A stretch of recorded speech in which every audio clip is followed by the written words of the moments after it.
चलो हम लोग झीलों पर बात कर रहे थे। और झीलों में हम लोगों ने नक्की झील पर हम लोगों ने बात कर ली थी, है ना। नक्की झील के बाद में हम लोगों ने ये टोड रॉक, बालसमंद, ये सारा हमने पढ़ लिया था। पुष्कर वगैरह की बात हम लोगों ने कर ली थी। उदय सागर भी हम लोगों ने देख ली थी ना। स्वरूप सागर की भी हम लोगों ने बात कर ली थी। अब बड़ी झील भी हमने बात कर ली थी। बड़ी झील में हम लोगों ने क्या देखा था?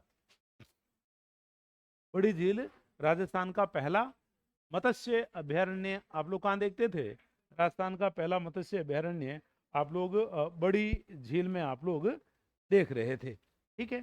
चल, अब हम लोग बात करते हैं राजसमंद झील के बारे में। और आप देखो कि जो राजसमंद झील है, राजसमंद झील का एक नाम आपको और मिलता है। ठीक है। राजसमंद के हैं, या हम इसको क्या बोल सकते हैं? या हम इसको बोल सकते हैं राज समुद्र। राजसमंद झील, या इसको राज समुद्र झील कहा जाता है। और इस झील का जो निर्माण है, इस झील का निर्माण किया गया 1662 में। और किसके द्वारा किया गया? राज सिंह के द्वारा इसका निर्माण किया गया। ठीक है। और राज सिंह ने इस झील का निर्माण किया और इस झील का नाम रखा गया राजसमंद। और ये एकमात्र ऐसी झील है जिसके ऊपर जिले का नाम है। एकमात्र झील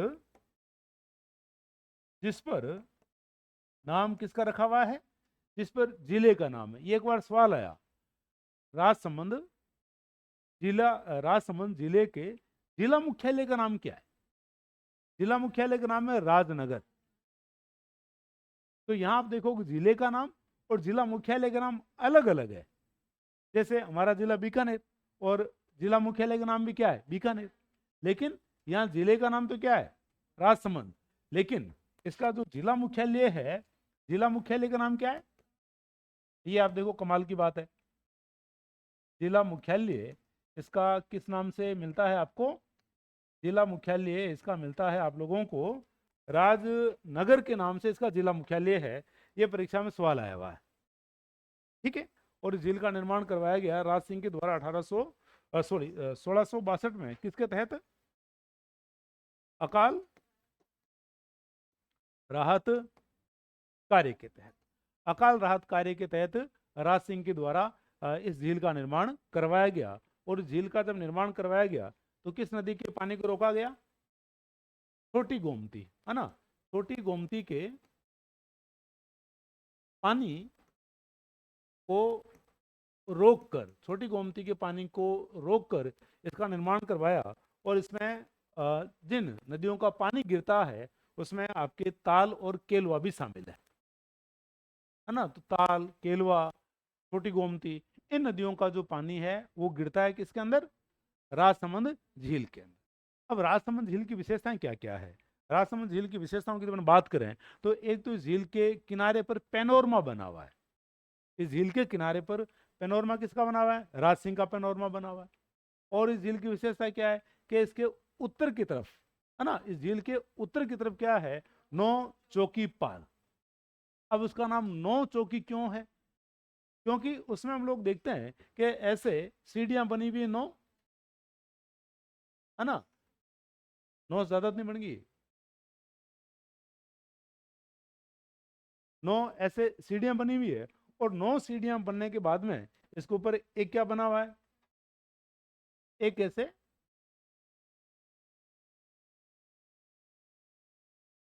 एक ऐसे चौकी बनी हुई बड़ी।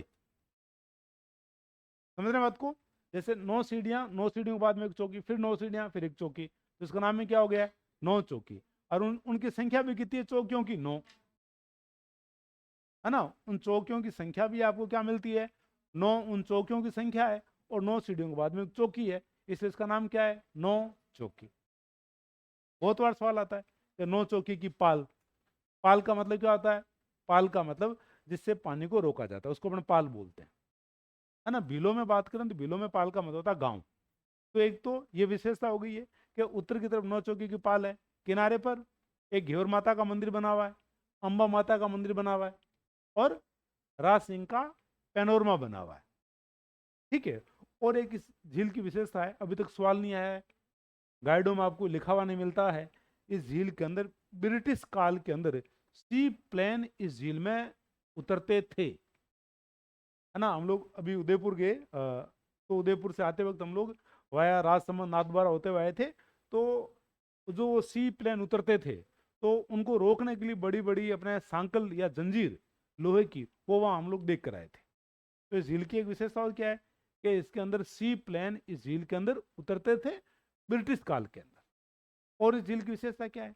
और इस झील की विशेषता है कि इस झील के किनारे आप लोगों को विश्व का सबसे लंबा शिलालेखों पर खुदा हुआ इतिहास मिलता है संस्कृत भाषा के अंदर, जो लिखा गया रणछोड़ भट्ट तेलन के द्वारा।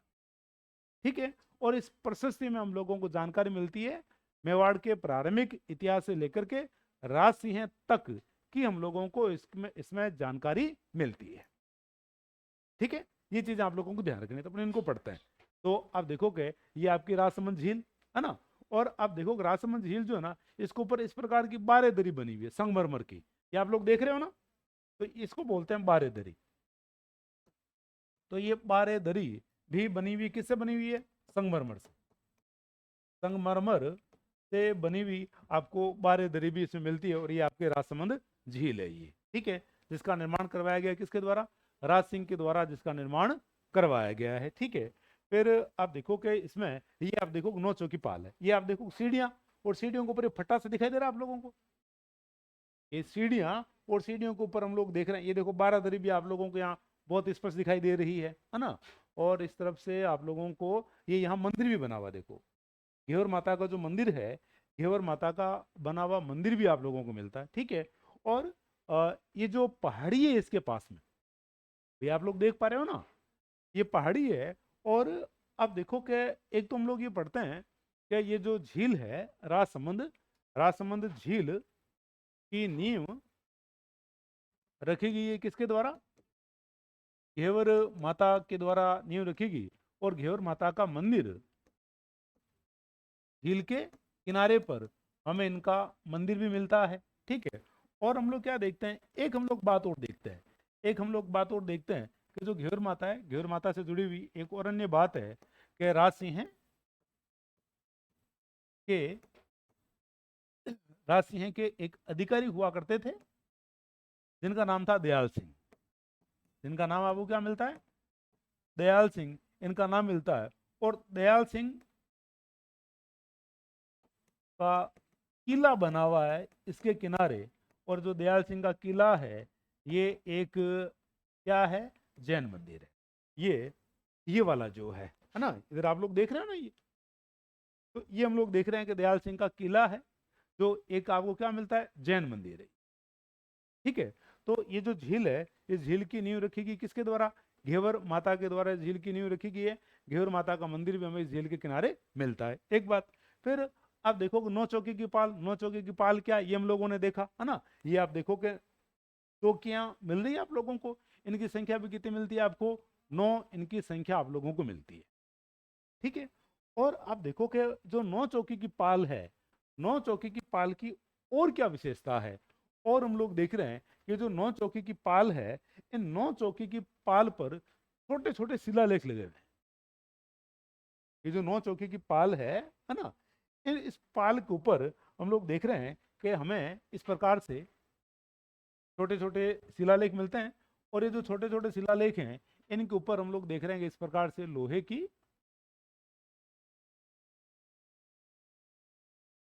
ऐसे जालियां लगी हुई है।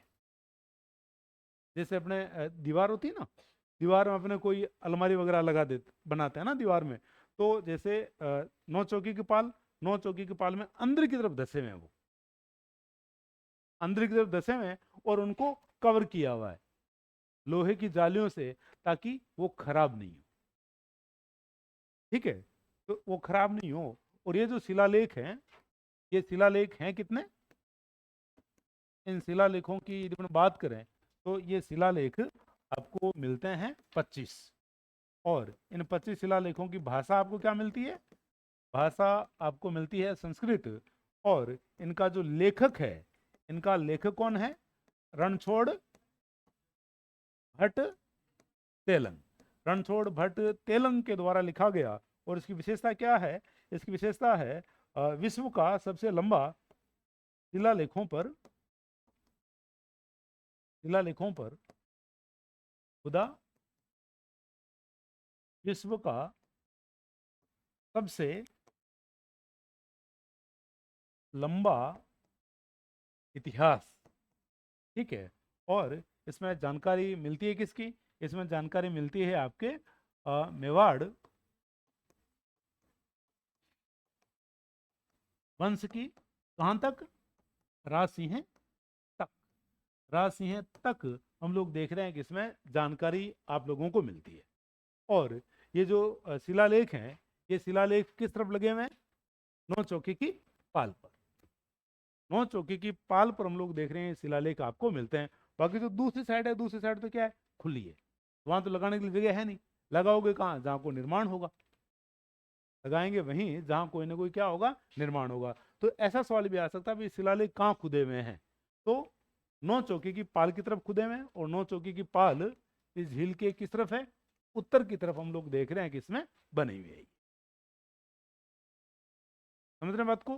फिर आप देखो कि इसमें और यदि बात करें तो ये आप देखो कि राज सिंह का पेनोरमा है। ठीक है। और राज सिंह का जो पेनोरमा है उसमें राज सिंह के जीवन से जुड़ी हुई घटनाओं को लिखा गया है। कि भाई जैसे राज सिंह का जो जन्म है वो 1629 में हुआ। उनका जो राज्याभिषेक है वो 1652 में हुआ। उनकी मृत्यु हो जाती 1680 में, है ना। ये सारी घटनाएं वहाँ लिखी हुई है। और उनके जीवन की जो प्रमुख घटनाएं हैं, जैसे उनका औरंगजेब से उनका विवाद। और आप देखो कि ये जो घटना है ना, ये घटना हम लोग देख रहे हैं कि किससे जुड़ी हुई है? ये घटना भी हाड़ी रानी से जुड़ी हुई है, जिनका नाम आपको सलेह कंवर या सहल कंवर आपको उनका नाम मिलता है ना। जो अ, राज सिंह के सेनापति हुआ करते थे, रतन सिंह चूड़ावत। रतन सिंह चूड़ावत की पत्नी थी। और रतन सिंह चूड़ावत को राज सिंह के द्वारा जब भेजा गया औरंगजेब के विरुद्ध, तो नया नया विवाह था। तो उन्होंने कहा कि भाई आप हम जा रहे हैं, लेकिन हम जाएंगे युद्ध में तो आपके हमें याद आएगी, तो आप कोई ना कोई सेनानी हमें दे दीजिए। अब आज के जैसे तो था नहीं कि जाओ तो हम वीडियो कॉल कर लेना। ठीक है। यदि वीडियो कॉल की सुविधा होती तो सेनानी रचना भी नहीं होती मुकुल राज की, है ना, मेघराज मुकुल की। मेघराज मुकुल लिख नहीं पाते। ठीक है। तो उन्होंने कहा कि भाई कोई ना कोई सेनानी आप हमें दे दीजिए। तो क्षत्राणी थी। उन्होंने कहा कि भाई मैं आपको परेशान करूं, इससे बढ़िया है कि मेरा सर ही लेते जाओ आप। उन्होंने काट कर अपना सर ही उनको भेंट कर दिया। ठीक है। तो ये भी हम लोग देख रहे हैं कि बड़ा ही सजीव हम लोग इसको देख करके आए थे, है ना। तो ये जो घटनाएं हैं, ये घटनाएं भी आपके जुड़ी हुई है किससे? ये घटनाएं भी हम लोग देख रहे हैं कि जुड़ी हुई है राज सिंह के जीवन से। तो राज सिंह का पेनोरमा भी हम लोग देख रहे हैं इस झील के किनारे बना हुआ है। ठीक है। अब ये जो झील है, इस झील की और यदि अपने विशेषता देखें तो ये झील अब तक केवल एक बार सूखी है, 2000 के अंदर। ठीक है। और इस झील की विशेषता क्या है? इस झील पर हम लोग देखते हैं कि सी प्लेन उतरते थे तब ब्रिटिश काल के अंदर। ये देखो बिल्कुल एकदम नई जानकारी है।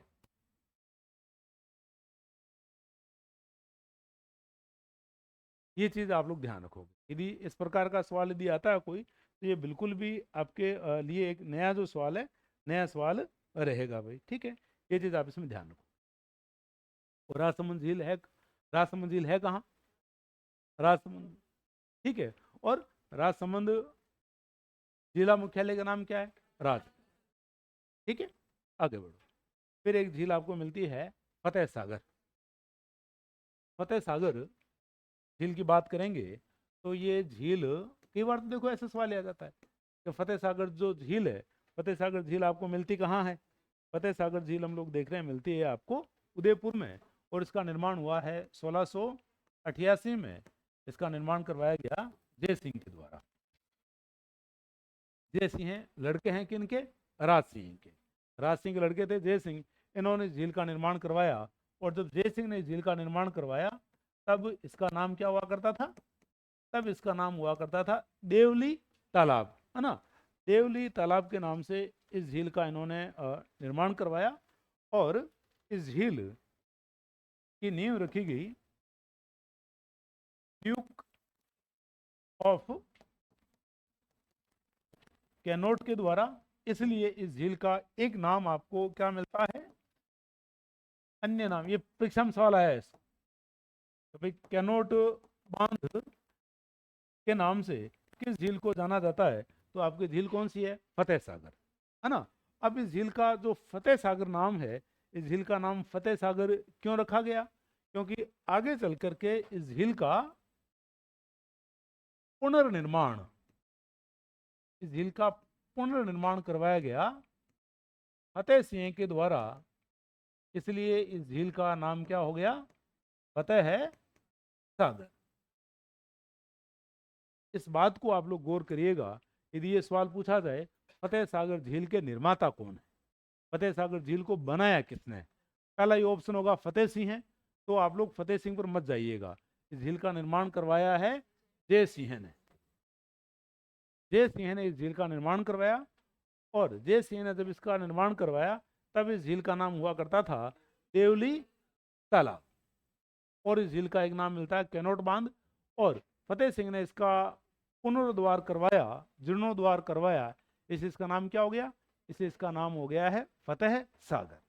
अब इस झील की विशेषताएं क्या है, इस झील की विशेषता ये है कि इसमें आपको 3 टापू मिलते हैं, इस झील में आपको 3 टापू मिलते हैं, उनमें एक के ऊपर आप क्या देखते हैं, एक के ऊपर हम लोग देखते हैं नेहरू उद्यान बना हुआ है, एक झील के ऊपर सौर वेधशाला है, और एक जो आपके वहाँ टापू है उसका नाम आपको मिलता है जेट माउंटेन, जेट माउंटेन आपको नाम मिलता है।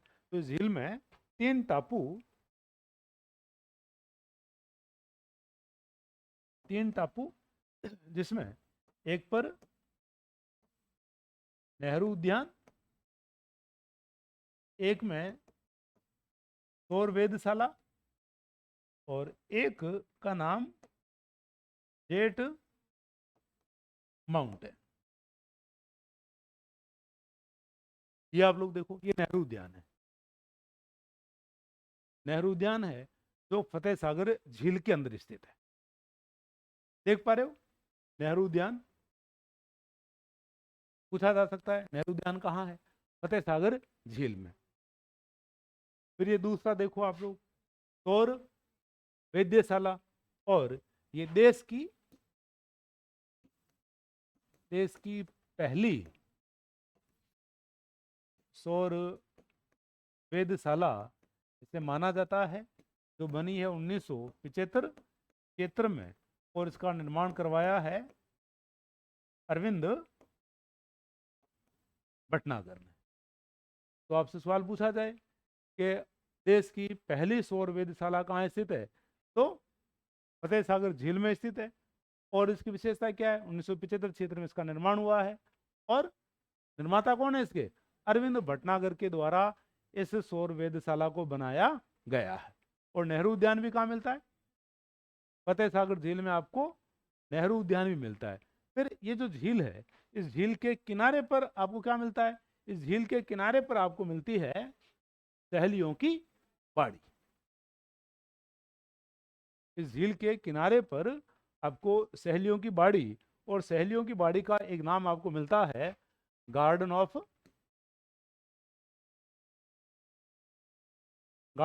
मैडम्स, है ना, बहुत सारी मेड में, गार्डन ऑफ मैडम्स इसका नाम मिलता है सहेलियों की बाड़ी का। अब सहेलियों की बाड़ी के निर्माता कौन है, संग्राम सिंह, संग्राम सिंह कौन से, सेकंड। निर्माण कब हुआ है, 18वीं सदी में इसका निर्माण हुआ है, 18वीं सदी में इसका निर्माण हुआ संग्राम सिंह सेकंड के द्वारा। और संग्राम सिंह सेकंड ने ये जो निर्माण है किसके लिए करवाया, संग्राम सिंह सेकंड के द्वारा ये जो निर्माण है अपनी रानी और उनकी सहेलियों के लिए करवाया, अपनी रानी और उनकी सहेलियों के लिए इसका निर्माण करवाया, ताकि खाली वक्त में, भाई खाली वक्त होगा उनके पास में, है ना, रानी तो कोई चूल्हा चौका का काम तो करेगी नहीं, खाली वक्त होगा तो वहां जाकर के उस गार्डन में जाकर के अपना समय बिता सकते। और इसकी देखो विशेषता क्या है, इसकी विशेषता हम लोग देख रहे हैं, एक तो इसमें संगमरमर के हाथी बने हुए। इसकी विशेषता आप लोगों को क्या दिखती है, ये दिखाई दे रहा है आप लोगों को, ये देखो, ये किससे बना हुआ हाथी है, संगमरमर से बना हुआ हाथी। संगमरमर से बना हाथी, ठीक है, इसकी विशेषता है। और एक ये आप लोग देख रहे हो, ये कमल के फूलों का, कमल के फूलों का उद्यान आप लोग देखते हो, ये इसकी विशेषता है। और इसकी विशेषता क्या है, और इसकी विशेषता ये है कि इसमें ये देखो फुवारा लगा हुआ है, देख पा रहे हो आप लोग, इसमें फुवारा लगा है। और अब फुवारा यदि ऊपर उठेगा तो उसके लिए क्या आवश्यकता है, उसमें मोटर वगैरह लगी हुई होनी चाहिए, हाँ पानी की आवश्यकता तो रहेगी। तो नीचे क्या है नीचे मोटर लगी हुई होनी चाहिए, बिना मोटर के क्या प्रेशर नहीं बनेगा, बिना मोटर के प्रेशर बनेगा नहीं। तो इसमें ये जो फुवारा जो चलता है, तो इसमें प्राकृतिक रूप से, प्राकृतिक रूप से दबाव बनता है, ये इसकी विशेषता है ना। तो फुवारों की, हाँ हाँ, प्राकृतिक रूप से इसमें दबाव बनता है। फिर संगमरमर से बना हुआ हाथी है, और कमल के फूलों का उद्यान है यहाँ। और सहेलियों की बाड़ी किसके किनारे, फतेह सागर झील के किनारे। और निर्माता कौन इसके, संग्राम सिंह सेकंड इसके निर्माण है, जिन्होंने इसका निर्माण करवाया 18वीं सदी में। तो गौर से ये जो सवाल इसको देखिएगा, ये सवाल आपके रीट में आया हुआ सवाल है कि सहेलियों की बाड़ी का निर्माण किसके द्वारा करवाया गया था, ठीक है, इस बात को आप लोग ध्यान रखेंगे। फिर ये बात हुई हमारे बीच में। फिर एक झील और आपके, जयसमंद झील। जयसमंद झील यदि देखें तो इसमें किन नदियों का पानी आ रहा है, इसमें गोमती, बघार और झुमरी, है ना, गोमती, बघार और झुमरी नदियों का जो पानी है, झुमरी नदियों का पानी इसमें आ रहा है। और इस झील के निर्माता कौन, इस झील के निर्माता है जय सिंह है, जय सिंह है इसके निर्माता है। और झील का निर्माण इन्होंने 1685 से लेकर के 1691, 1685 से लेकर के हम लोग देख रहे हैं कि 1691 के मध्य इसका निर्माण इन्होंने करवाया। ये जय सिंह वही हैं जो अभी आप लोग किसके बारे में देख रहे हैं, फतेह सागर झील, जिसको किस नाम से जाना जा रहा था, देवली तालाब के नाम से जिसको जाना जा रहा था, ठीक है। और ये जो झील है, इस झील का एक अन्य नाम आपको और मिलता है, ढेबर झील। ढेबर झील के नाम से भी इसको जाना जाता है। इसकी विशेषता क्या है, इसकी विशेषता ये है कि राजस्थान की मीठे पानी की सबसे बड़ी कृत्रिम झील है, सबसे बड़ी, ठीक है, राजस्थान की। और इसकी तुलना करें यदि हम भारत में, तो तीसरी भारत की तीसरी आपको मिलती है सबसे बड़ी झील। अब तीसरी सबसे बड़ी झील मिलती है और राजस्थान की सबसे बड़ी मीठे पानी की झील है।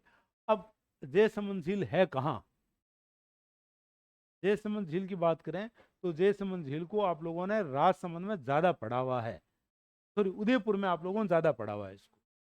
लेकिन अब ये जो झील है, अब ये झील कहाँ है, सलुम्बर में। वर्तमान में यदि हम बात करें तो ये वाली झील आपको कहाँ मिलती है, सलुम्बर में ये झील आपको मिलती है। तो ये वाली बात आप लोग ध्यान रखना, जयसमंद झील के बारे में असंगत कथन है, असत्य कथन है, असुमेलित है, इस प्रकार की बात आए तो जयसमंद झील आपको कहाँ मिलेगी, जयसमंद झील हम लोग देख रहे हैं कि मिलती है आपको सलुम्बर में, हम लोग देख रहे हैं ये मिलती है आपको, ठीक है।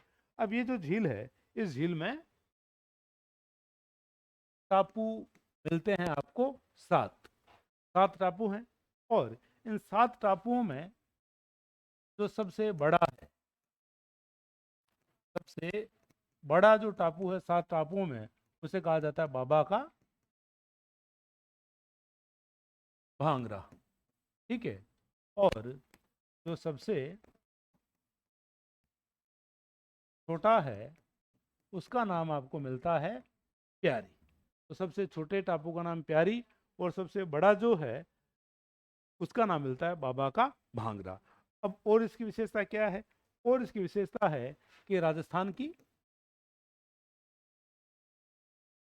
पहली कृषि झील मानी जाती है। राजस्थान की हम लोग देख रहे हैं कि इसको पहली कृषि झील कहा गया है। पहली कृषि झील कहने का मतलब क्या है? कहने का मतलब ये है कि ये जो झील है, इस झील से 2 नहरें निकाली गई है, और 2 नहरें जो निकाली गई है उनका नाम आपको क्या मिलता है? श्याम और भट्टा नाम से 2 नहरें इसे निकाली गई है, श्याम नहर और भट्टा नहर। और ये जो नहरें हैं, इन नहरों का उपयोग किसमें किया जा रहा है? सिंचाई। सिंचाई में इसका उपयोग किया जा रहा है, इसलिए इसको राजस्थान की पहली जो कृषि झील है, पहली कृषि झील इसको माना जाता है।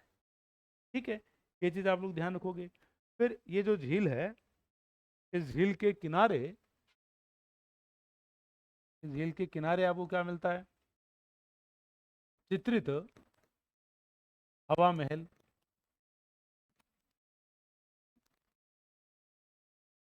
रूठी रानी, जिनका संबंध कहां से था? रूठी रानी, जिनका संबंध हम लोग को देखते हैं कहां से रहा है? जिनका संबंध रहा है मारवाड़ और जैसलमेर से, है ना। तारागढ़ में भी रही वो, तो वहां से भी उनका संबंध आपको मिलता है। तो रूठी रानी, और यहाँ हाथी की